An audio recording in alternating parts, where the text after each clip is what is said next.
ఒక సామ్రాజ్యాన్ని కట్టి అందులో తానే పరాయివాడిలాగా మిగిలిపోయిన ఒక చక్రవర్తి పతనం గురించి చెప్తాను.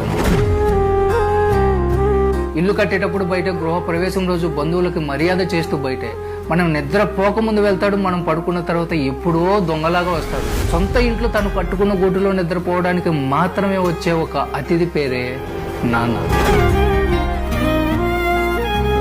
అసలు నానంటే బట్ట తల కోపం అనుకుంటున్నామేమో. ఒకప్పుడు జేబులో గాంధీ లేకపోయినా కళ్ళల్లో పొగరు తగ్గని రెబలైన. పెళ్లికి ముందు మీ నాన్న పాత ఫోటోలు ఒకసారి దుమ్ము తులుపు చూడు. మీసాలు మేలేసి కాలర్ ఎగరేసి రారాజుల రోడ్డు మీద శిఖర్లు కొట్టిన సింహం అది. ఎవడికి తల వంచని తల అది.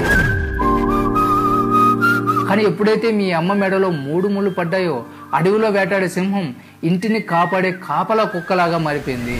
ఆ ఎగరేసిన కాలర్ నీ స్కూల్ ఫీజు కోసం ఓనర్ ముందు చేతులు కట్టుకుని కింద పడిపోయింది. ఆయన మీసం కింద గద్దించింది భయంతో కాదు, బాధ్యతతో. నీకు నానంటే రాక్షసుడు, ఎందుకంటే ఆయన అరుస్తాడు కాబట్టి. ఆయన అరుపు వెనక జాగ్రత్త నాన్న అన్న ఆర్తనాదం ఎప్పుడైనా వినిపించిందా నీకు? సాయంత్రం నోటి నుంచి వచ్చే వాసన చూసి అసహించుకుంటున్నావు కదా. పగలంతా ఓనర్ పెట్టే టార్చర్లు, వెంటాడి అప్పులు, ఆ మెదడు నరాలు తెగిపోయి ఒత్తిడి తట్టుకోలేక తీసుకునే మత్తు మంది అది. రేపొద్దున మళ్ళీ లేచి మీకోసం యుద్ధం చేయాలంటే ఆ రాత్రి ఆ మందు పడాల్సిందే. కొడుకు ఏం తెచ్చావని జోబు వంక చూస్తే కూతురు మాత్రం అన్నం తిన్నావా అని కడుపు వంక మాత్రమే చూస్తుంది. అందుకే కూతురు అంటే ప్రాణం. తన ఇంట్లో పెరిగేది అతిథి అని తెలిసినా కూడా తన అమ్మే మళ్ళీ పుట్టిందని గుండెల్లో పెట్టుకుని పెంచుతాడు. కానీ ఏం లాభం? గుండెను కోసి కన్నేదాని పేరుతో పార్సల్ కట్టి వేరే వాడికి అప్పగించాడు. అప్పగింతలప్పుడు అందరి ముందు నవ్వుతూ పంపిస్తాడు. కానీ ఒక పక్క తీర్చాల్సిన పెళ్లి అప్పులు, మరొక పక్క దూరం అవుతున్న తన ప్రాణం. ఆ రోజు రాత్రి ఆ 4 గోడలకి, ఆ తడిసిన దిండుకు మాత్రమే ఆయన బాధ తెలుస్తుంది.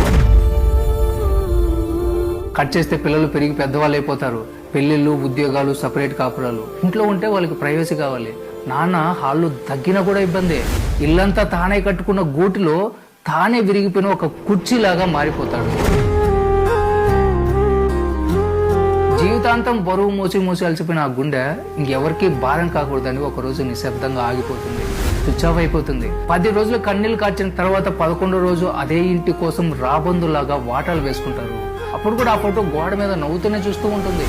ఫోన్ లిస్ట్ లో నాన్న నంబర్ ఉంటుంది, కానీ డైల్ చేస్తే అవతల వైపు